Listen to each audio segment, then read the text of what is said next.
Everybody likes finding uniques. That's always been the case in Diablo games and will definitely continue on to be the case when Diablo 4 finally launches in June. Uniques are generally classified into two different categories. On the one side, we have non-class specific uniques, which don't focus on a particular class or a skill, but rather offer generic buffs to that class, and in some cases will augment certain portions of that build.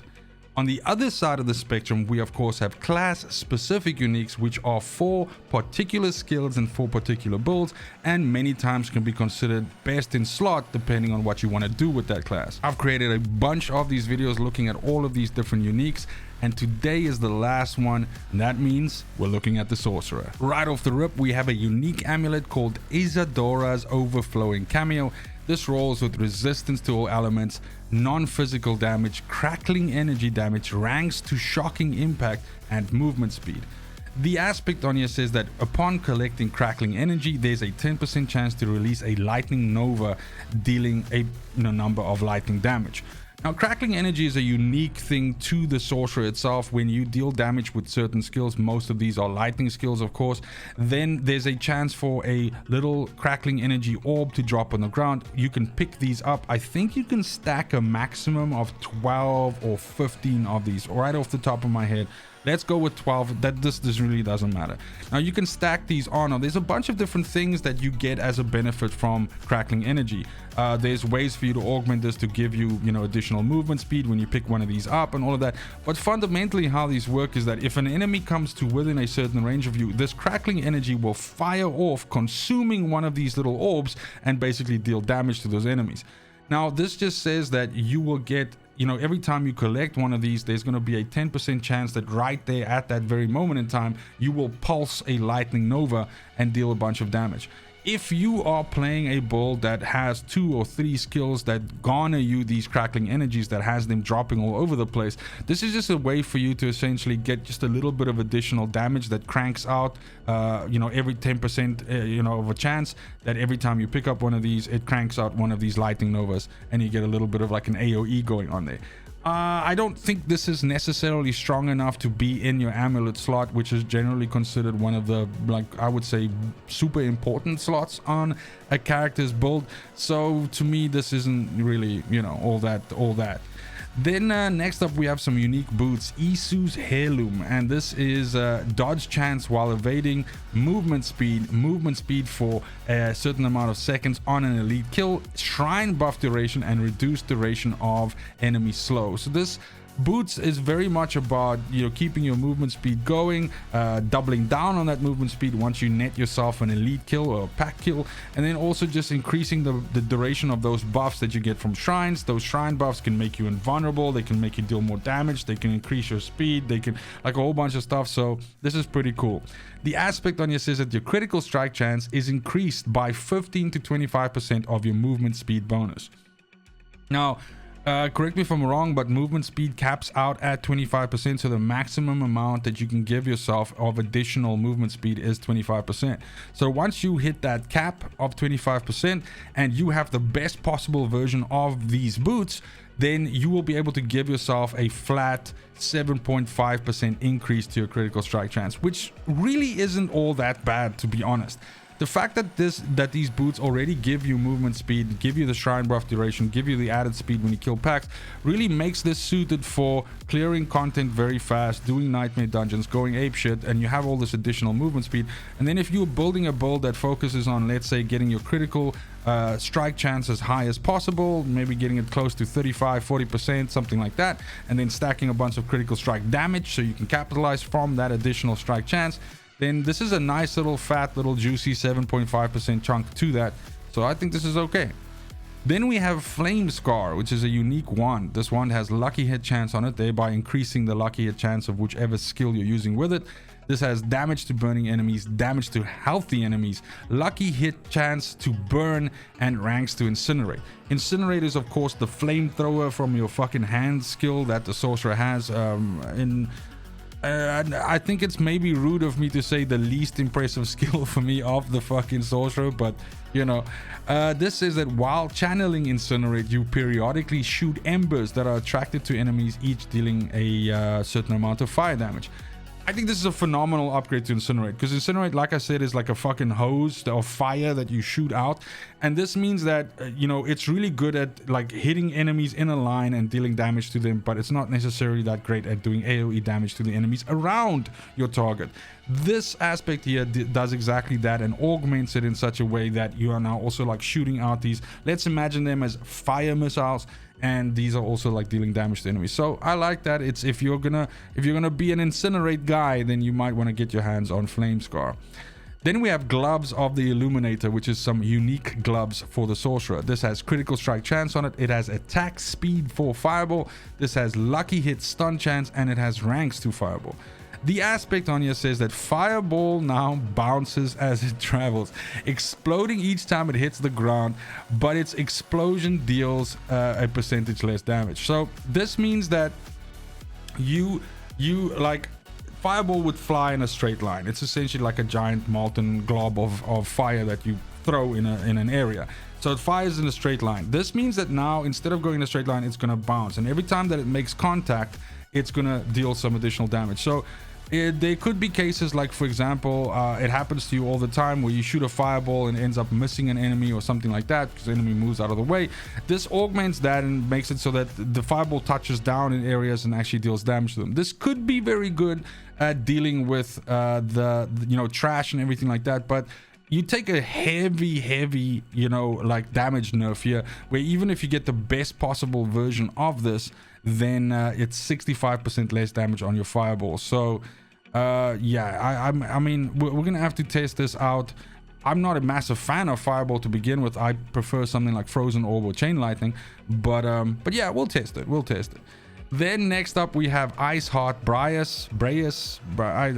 Iceheart something, which is a unique pants. This rolls with your potion, also restores X resource. It has intelligence, damage to frozen enemies, damage to injured enemies, meaning enemies that are close to dying, and then also freeze duration, meaning that your freezes on enemies last longer. The aspect on here says enemies that die while frozen have a 11 to 20% chance to unleash a frost nova. Now you might be looking at this going, what the fuck? And my answer to that is yes, this is potentially really sick. So let me just paint you a scenario here. One of the easiest builds that you can slap together on a sorcerer as you're leveling, that is just going to be really good, and then even more degenerate when you start snapping some really good aspects onto it, is Blizzard. Using Blizzard to lock down enemies in a group, and then putting Hydras on the outside of that shoot into the Blizzard and kill everything. Super easy combo to do, very effective, because the Blizzard disables the enemies by chilling them and then freezing them, and the Hydra just deals a shitload of damage and potentially takes the aggro from the enemies, and you can just keep dropping Blizzards all around that Hydra while it just annihilates, you know, the enemies. Now, this just means that those enemies, while they are being chilled and then eventually frozen by Blizzard and your Hydra blows them up, those enemies have a percentage chance, the best version of this item giving 20% chance, so, you know, 1 out of every 5 times. This essentially, you know, you kill something with frozen on it, that's going to explode with a frost nova, which is going to freeze more fucking things, which will then also die, and this is just potential chain reaction as this fires through. And that's just off of one source of frozen, being Blizzard. If you roll your own frost nova into this as well, still you have another way of proccing this. Frozen orb is another way of chilling and freezing enemies, and then as long as you're just dumping a lot of damage downrange with Hydra, which by the way you can also have multiple of, then yeah, I just think this is a really good combo. One of my favorite builds with Sorcerer on the beta was exactly what I just explained now, and it's also the way that I foresee you will have an easy way all the way up to like mid to late game. So auto include here, and definitely something I'll be looking forward to dropping once we hit World Tier 3. Then we have Raymond of the Infinite. This is a unique chest armor, by the way, and this has intelligence, damage to close enemies, damage to stun enemies, and ranks to glass cannon. The aspect on here says that after using teleport, close enemies are pulled to you like a vacuum effect and stunned for 2 to 3 seconds, but teleport's cooldown is increased by 20%. Now, because this increases your ranks to glass cannon is a passive bonus inside your tree that gives you more damage but also makes you take more damage. So already this item looks weird because you're looking at it and you're going like, holy shit, okay, because so this gives me like a vacuum effect when I teleport.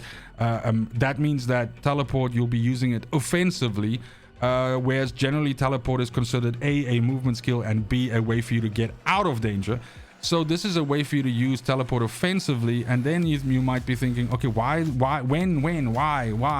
would you ever use teleport offensively?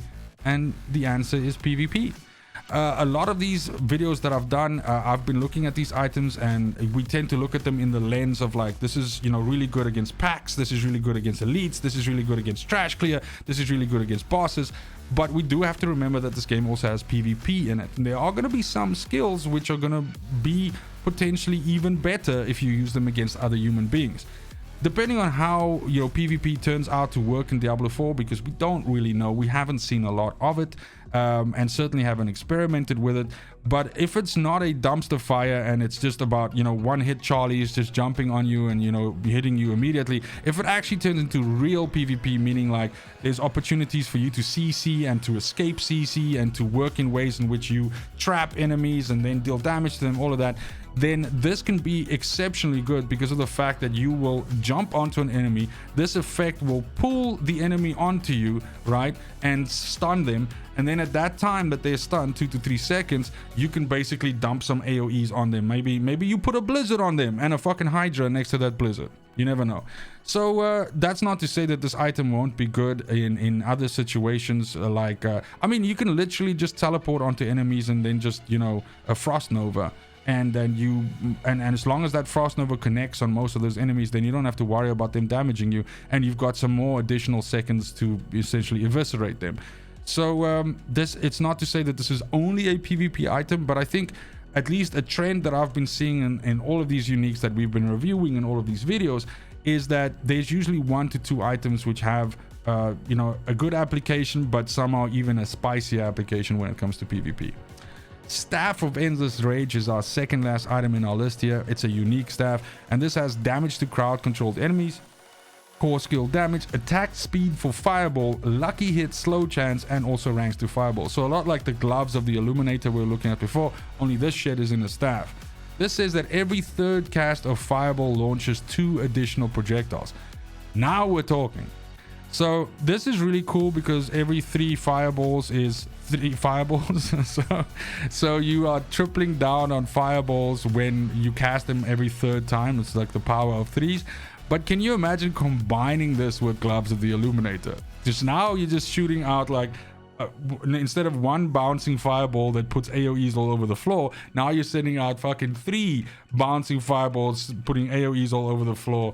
And you can further on, of course, augment your fireball with other aspects that leave longer, you know, pools burning that explode, whatever the hell. So yeah, I think it's gonna be like if anything, I feel like at least what we've been looking at so far, for sure, fireball has been getting a lot of love. And then I definitely think, you know, ice has gotten a lot of love. So, you know, lightning is being kind of left out in the rain here. But yeah, this is cool. I like this. I'd probably mess around with this. I'd fuck with it. And then last but not least, we have another staff. This is Staff of Liam Neeson.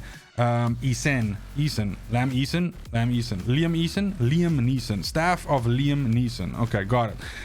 It's a unique staff with damage to crowd control enemies, a lightning damage to injured enemies, mana on kill, and ranks to charge bolts. The aspect on here says, and here comes the lightning love, I guess, that I was looking for. The aspect says that charge bolts pierce, but deal 40 to 30% less damage. So there's a couple of different legendary aspects that you can also get for charge bolt that do things like having the charge bolt home in on targets, having them last longer, that sort of thing. This then also means that those like pierce enemies, so these ones that last longer and home in on enemies will pierce through those enemies and then home onto other enemies, but it does nerf your damage by, even if you have the best version of this, by 30%. I think the counter argument to that would maybe be that because you're filling the air with literally so many fucking charge bolts, it's okay that they deal less damage because there's just so many more of them that are hitting the enemies. But we would need to test this and make sure if that is actually the case. I'm not a huge charge bolt fan. I prefer my lightning in the chain lightning variety, but definitely we'll check this out. I think that might be, at the very least from a trash clear perspective, this combined with some of the other aspects that I've mentioned might make Charge Bolt actually kind of like fucking sick, but we'll have to see. That's it for the video. Thank you so much for watching, especially if you made it this far. Let me know in the comments down below which one of these items you're looking forward to getting your hands on. Of course, we will need to progress all the way into World Tier 3 before these uniques start showing up. So we'll be what we consider in the back half of the game once we do this. And these are going to offer, you know, cool and exciting ways for you to essentially, you know, like augment your build. And I think it's also going to help in some cases, like maybe by that time you have a little bit of fatigue in the way that you play your class, and that's usually the nice thing about uniques, is they can really change the way in which you've been playing up until that point, which is obviously exciting. I guess another thing that might also be exciting is the fact that I'm giving away 3 copies of the base version of Diablo 4 on the platform of your choice, and you can win one of these 3 copies by following the instructions in this video. It looks like this, and it's also linked in the description below me right now. It has a short little instruction that you have to follow, a little Google form that you have to fill in, and that then puts you in the draw. And on the 1st of June on a live stream on this channel, I will be drawing the 3 lucky winners, and I sincerely hope it can be one of you. I also hope you have a fantastic morning, afternoon, and evening wherever you are in the world. Until next video, fucking cheers.